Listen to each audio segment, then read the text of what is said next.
Herzlich willkommen und hallo auf meinem Kanal Landlust Isan. Vadikrab Pipi, Vadikrab Tukon. Heute, wie immer, bringe ich euch mein Garten-Update, was sich hier so getan hat. Würde mich natürlich wie immer freuen, wenn ihr mein Video, mein Garten-Update fleißig kommentiert, liked und teilt. Habe ich eine Freude dran. Für die neuen Zuschauer würde ich mich natürlich freuen, wenn ihr den Kanal abonniert. Macht da mir eine Freude mit. Und jetzt wünsche ich euch auf jeden Fall viel Spaß mit dem neuen Garten-Update aus dieser Woche.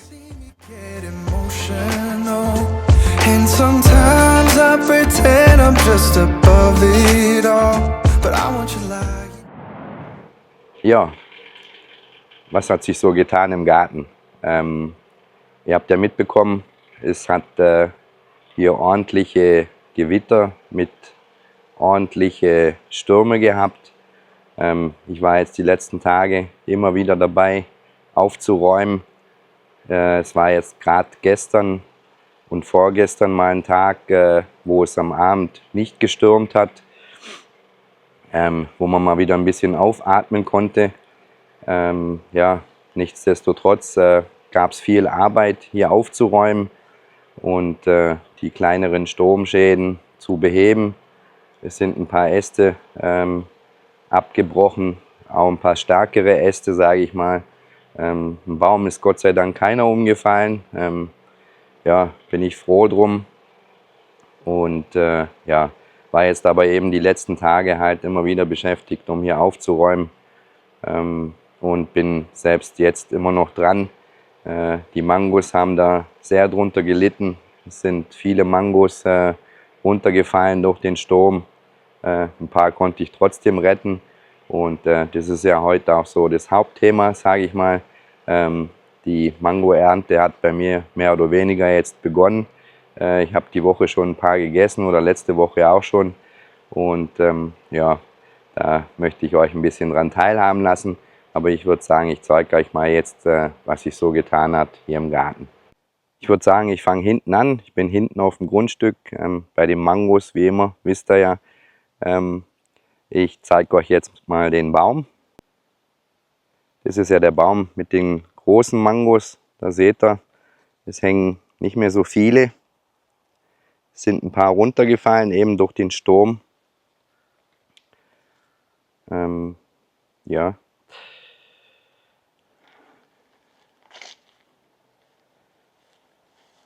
Hier der andere Mangobaum. Da sind auch einige runtergefallen, aber da sieht es noch ein bisschen besser aus. Dann dieser Baum hier, der hat wirklich viel leiden müssen. Der hat einige Mangos verloren. Ein paar konnte ich retten, die habe ich dann halt ein bisschen süß-sauer gegessen, sage ich mal. Was jetzt auch eben erfreulich ist, habt ihr ja im letzten Garten-Update schon gesehen, sind meine Limetten. Die kommen jetzt zahlreich.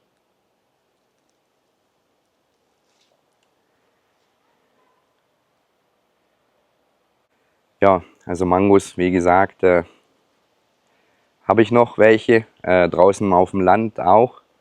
Da habe ich auch welche noch. Aber wie gesagt, die Bäume mussten ganz schön leiden bei dem Sturm halt. Aber ich würde sagen, ich zeige euch jetzt mal, wie ich eine Mango genieße. Und dann machen wir den Gartenrundgang weiter. Ja, wie sich's gehört, habe ich natürlich was vorbereitet. Habe schon 2 Mangos aufgeschnitten, dass er da auch mal ein bisschen so den Unterschied sieht. Es sind unterschiedliche Sorten und zeige ich euch jetzt mal kurz. Da seht ihr jetzt eben die etwas orangenen. Das sind eben schon ziemlich reife Mangos. Das sind die kleineren Mangos, die zeige ich euch dann nachher nochmal. Und das sind jetzt die von meinem Baum mit den großen Mangos. Das ist jetzt aber eben eine Mango, die schmeckt süß, säuerlich. Kann man trotzdem so essen. Hier isst man es meistens mit Chili zusammen. Ich esse auch so. Und das ist dann eben halt eine Reife. Ja, und schmecken, wie gesagt, mal eine probieren. Also das ist jetzt so eine reifere, sage ich mal, die süßlicher schon schmeckt.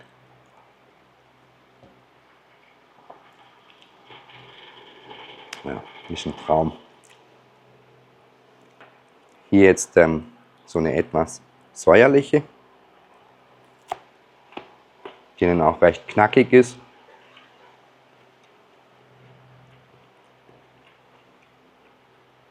Aber kann man beides hervorragend essen. Ja, und eben die reifere Mango, die sieht dann eben so aus. Das ist so eine kleinere. Die ist jetzt von uns auf dem Land draußen.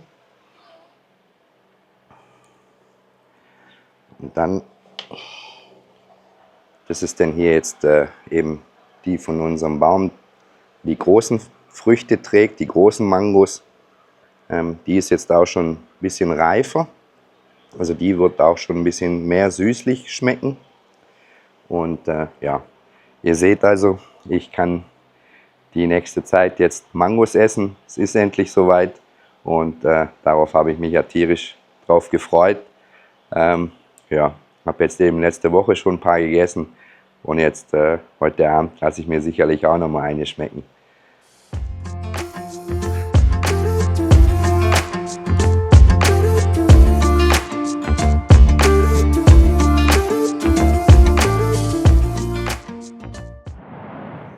Ja, ansonsten muss ich sagen, hat sich eigentlich nicht so viel getan im Moment hier im Garten. Sag ich mal, das also hat sich nicht viel verändert, so muss ich sagen. Also klar, jetzt die Mangos, die sind reif, die kann man essen oder teilweise reif. Es sind auch noch ein paar unreife am Baum. Aber das wird jetzt, denke ich, die nächsten 1, 2 Wochen dann auch soweit leer sein. Die Limetten kommen weiterhin schön, sind aber also teilweise auch schon so, dass ich sie abnehmen kann und mir dann schön, sage ich mal, ja, ich mische das immer mit, ich drücke mir im Prinzip Limetten aus in normales Trinkwasser. So habe ich einfach so ein bisschen Limettenwasser und ich trinke das gern. Das eisgekühlt, das ist einfach wunderbar. Ansonsten, meine Tomaten wachsen weiterhin. Habe jetzt da gerade vorgestern nochmal rund 10 Stück oder über 10 geerntet. Die Bohnen auch noch nach wie vor. Aber man merkt jetzt natürlich auch, die Tomaten haben gelitten unter den Stürmen, unter dem Regen. Das ist eigentlich das, was ich erwartet hatte, dass, ja, man sagt, der Tomaten haben Regen nicht so gern. Und ja, das sieht man denen jetzt schon an, würde ich sagen. Ich kann es euch ja mal zeigen. Ihr seht da jetzt eben meine Tomaten. Habe nach wie vor welche dran, aber man sieht es natürlich den Blättern an. Auch den langen Bohnen sieht man es auch an. Auf der anderen Seite sieht es nicht viel besser aus. Wie gesagt, man sieht es den Blättern definitiv an. Aber es kommen nach wie vor Tomaten. Also ich denke, ich kann da auch sicherlich noch eine Weile ernten. Ansonsten mein Schnittlauch, den habe ich jetzt auch mal so weit abgeerntet komplett. Ja, also von dem Ertrag her kann ich mich immer noch nicht beklagen. Die Tomaten wachsen nach wie vor fleißig, aber halt, ja, die haben wirklich sehr gelitten. Also da werde ich mir sicherlich für die Regenzeit denn was einfallen lassen müssen noch. Ansonsten meine Kanunenbäume tragen auch immer noch schön Früchte. Kann ich mich auch nicht beklagen. Verschenkt da, wie gesagt, hatte ich euch ja im letzten Video gesagt, schon auch letzte Woche wieder viel verschenkt, weil ich selber das alles gar nicht essen kann. Ich gebe meinen Schweinen was und wenn die Leute was möchten, bekommen die natürlich auch was. Ansonsten viele Mangobäume treiben jetzt auch neu aus. Seht ihr hier. Also das ist ja der Mangobaum, den meine Mutter damals gepflanzt hatte. Der kriegt jetzt wieder ordentlich neue Blätter. Denn der Rambutanbaum, der hier, der auch noch Blüten bekommt, ob es jedoch Früchte gibt, da bin ich gespannt. Ja, dann musste ich heute Morgen wieder was Unerfreuliches entdecken. Wer es war, weiß ich nicht, aber ich hatte daher meine Vermutung, beziehungsweise ich hatte ihn ja mal auf frischer Tat ertappt. Coco muss entweder heute Nacht oder heute Morgen wieder in mein Rondell eingebrochen sein. Ich dachte, das mit meinem Auberginenbaum hat sich erledigt, geht da nicht mehr ran. Er hat jetzt mal wieder drin rumgegraben. Das heißt, ich werde mir da morgen was einfallen lassen und werde jetzt morgen den Auberginenbaum aus dem Pflanzsack rausnehmen und werde den einfach in so ein Betonrohr einpflanzen, in der Hoffnung, dass er mir die Betonrohre in Ruhe lässt. And sometimes I pretend I'm just above it all, but I want you lying next to me. Yeah, I want your body too. Yeah. Was auch hervorragend wächst, sind meine Gurken. Ich habe sogar schon eine abgeerntet, eine Gurke. Eine Freundin von meiner Frau sagte mir zwar, aber die ist noch nicht reif, die kannst du noch nicht essen. Beziehungsweise sie hat gesagt, die ist überreif, so muss ich sagen, die ist überreif. Genau so war es. Ich habe die dann, ja, ich hab ja keine Ahnung, wie groß die Gurken hier werden. Habe die dann natürlich abgenommen, weil ich gedacht habe, ja, vielleicht hat sie ja recht, aber sie hat sich auch noch nicht detschig oder so angefühlt. Habe die dann weggenommen, also sie war sehr knackig, also für mein Empfinden her hätte sie sicherlich auch noch mal eine Woche hängen können, die Gurke, aber geschmeckt hat sie trotzdem, also war hervorragend. Freue mich da jetzt auf die weiteren Gurken, die folgen werden und ja, kann es euch ja mal zeigen. Da seht ihr jetzt, da kommt schon die nächste. Auch bei der hat sie schon großartig gerufen, die ist auch überreif, die kannst du auch essen. Ich bin da komplett anderer Meinung. Und hier kommen eben auch schon wieder neue Gurken. Ja, also da werde ich, denke ich, auch bald wieder Gurken ernten können, denn die Pflanzen haben sich auch soweit gut erholt. Das passt soweit. Auch hier hat Coco oder Cola, ich vermute eben, es war Coco, gewütet. Gott sei Dank war in dem Topf keine Gurke mehr drin. Die anderen hat er mir in Ruhe gelassen. Der Topf lag heute Morgen auch umgekippt auf dem Boden.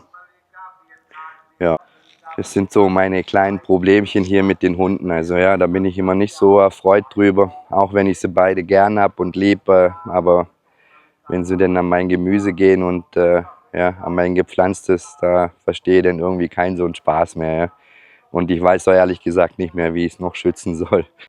Für morgen habe ich mir eine große Aufgabe vorgenommen, beziehungsweise das war ja auch ein Wunsch von meiner Frau. Den werde ich jetzt wahrscheinlich eben morgen nachkommen, beziehungsweise ich gehe davon aus, das klappt, weil eben die Freundin von meiner Frau, die hat mir schon zugesagt, sie will mir da helfen.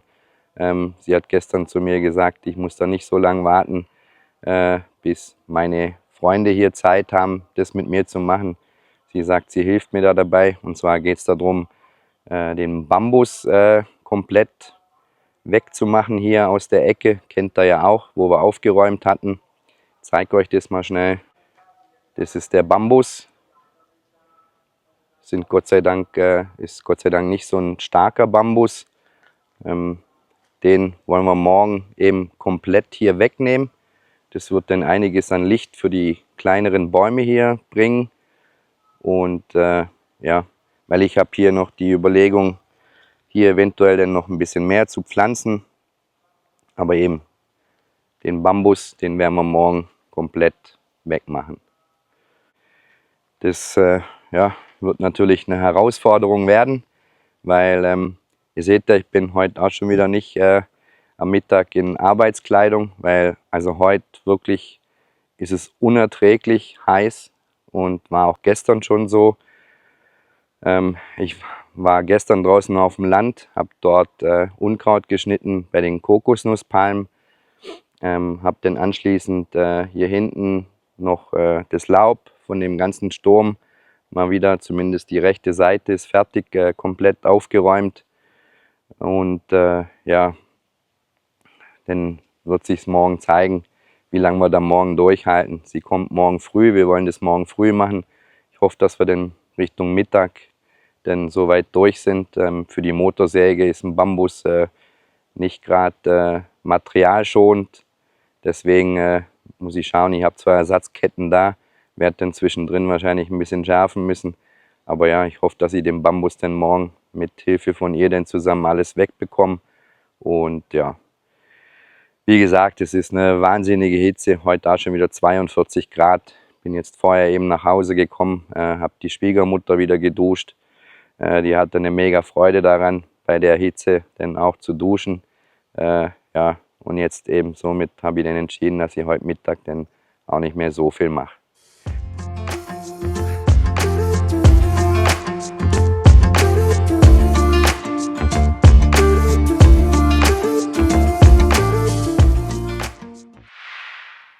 Dann sind wir jetzt im vorderen Teil auf dem Grundstück.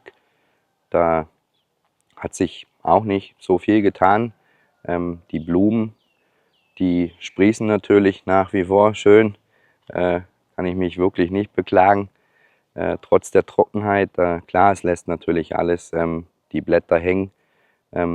Die Kokosnusspalmen haben ein bisschen gelitten durch den Sturm natürlich. Die haben einige Palmwedel verloren. Musste da einige rausnehmen. Das sieht jetzt so aus. Also sie sind sicherlich noch ansehnlich, aber ja, sie haben halt gerade die zwei da hinten haben einige Palmwedel verloren. Aber es kommen ja da auch schon wieder neue.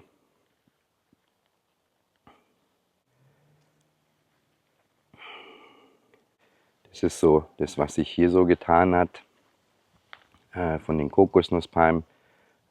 Eben, die haben ein bisschen gelitten vom Sturm, aber ich denke, die erholen sich auch dementsprechend schnell wieder.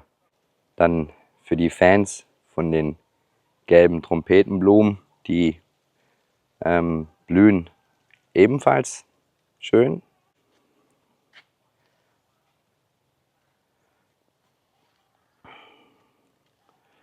Denn die hier, die bekommen jetzt bald wieder Blüten. Also kommt ja schon, seht ihr ja hier. Der Lamjai-Baum, der bekommt auch schön neue Triebe. Dann hier die Kokosnusspalmen, die haben weniger gelitten bei dem Sturm.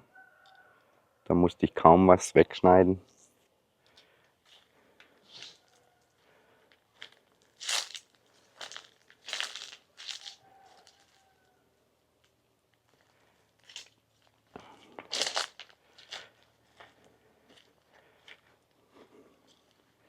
Hier der Baum hat gelitten während des Sturms. Da werde ich mir was einfallen lassen. Den muss ich aus dem Topf rausnehmen und woanders pflanzen.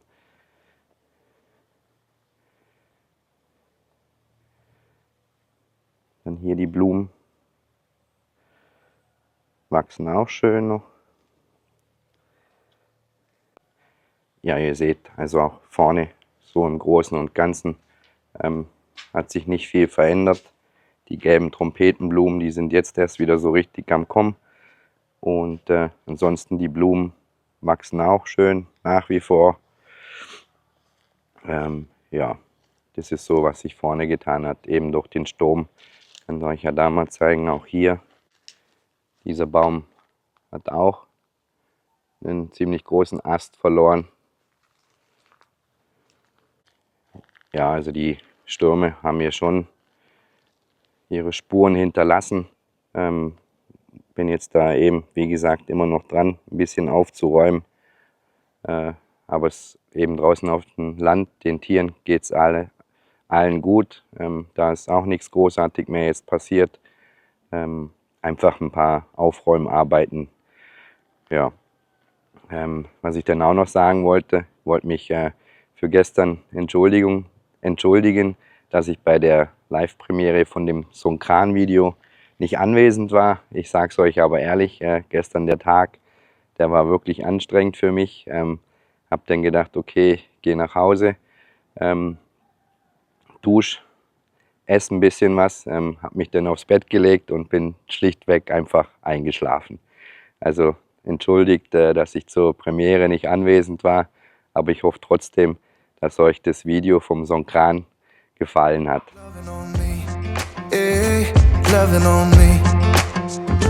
Maybe you won't see me get emotional, and sometimes I pretend. Ich wollte an der Stelle auch noch was sagen zu der Hitze, die gerade hier herrscht. Und zwar, viele Europäer behaupten ja hier, das ist normal, das ist wie jedes Jahr. Es ist meiner Meinung nach einfach nicht der Fall, weil klar, ich bin selbst auch erst knapp 2 Jahre hier, aber ich war ja davor auch immer mal wieder hier, zwar nicht zu dieser Zeit. Ich weiß es aber auch von anderen Leuten, die anderes behaupten. Das ist dieses Jahr wirklich nicht normal. Also wir hatten auch letztes Jahr klar auch eine Hitzeperiode, aber die Hitzeperioden, die halten eigentlich meistens eine Woche an. Es gibt dann vielleicht immer mal wieder Hitzetage, aber dass das so permanent jetzt 2, 3 Wochen so an die 40, über 40 Grad hat und dann so trocken ist, das gab es wirklich die letzten Jahre einfach nicht, muss man einfach mal so sagen. Und es ist auch für den Körper nicht gerade angenehm. Deswegen hat es mich da gestern auch ein bisschen, ja, ich war einfach total müde am Abend und ja, aber das kommt vor. Drum mache ich ja eigentlich gern was am Morgen und mache dann am Mittag halt mehr was im Haus. Und ja, ich bin aber einfach der Meinung, das ist einfach nicht normal, die Hitze gerade. Und jeder hier hofft eigentlich, dass es bald kippt und, sage ich mal, der Regen jetzt so langsam einsetzt und die Temperaturen auch dementsprechend wieder ein wenig nach unten gehen. Das wollte ich einfach auch mal kurz gesagt haben. Ja, dann würde ich sagen, ich beende an dieser Stelle meinen Gartenrundgang. Ich blende euch wie immer halt ein paar Szenen ein. So, aber das Fazit, wie gesagt, die Mangos sind jetzt so weit, dass ich sie verspeisen kann. Die Limetten sind demnächst auch soweit. Ansonsten meine Feigen, die ich hier angesetzt hatte für meine Schwägerin, die kommen soweit auch, bin ich auch zufrieden.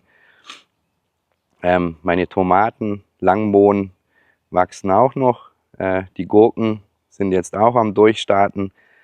Ja, also ihr seht, verhungern tue ich nicht.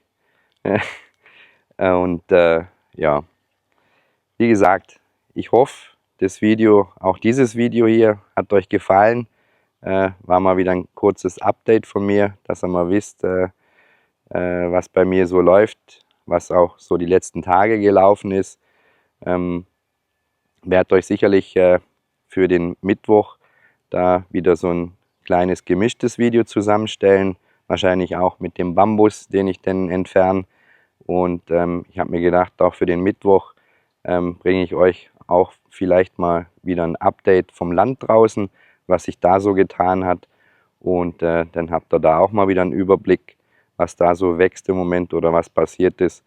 Und ja, würde mich auf jeden Fall freuen, wenn ihr dieses Video hier wie immer fleißig kommentiert, liked und teilt. Und die Neuen, wie gesagt, freue ich mich, wenn ihr den Kanal abonniert. Denn es kommen sicherlich jetzt die nächste Zeit auch noch ein paar spannende Videos. Ich habe da schon was im Kopf. Und dann kommt ja auch die Schwägerin, wo wir dann zusammen Videos machen werden. Und ja, ich sage jetzt an der Stelle auf jeden Fall tschüss, passt auf euch auf, bleibt wie immer gesund. Ich versuche das Gleiche zu tun und werde noch ein bisschen aufräumen hier. Und ja, werde den kleinen Schaden von Coco auch noch beheben.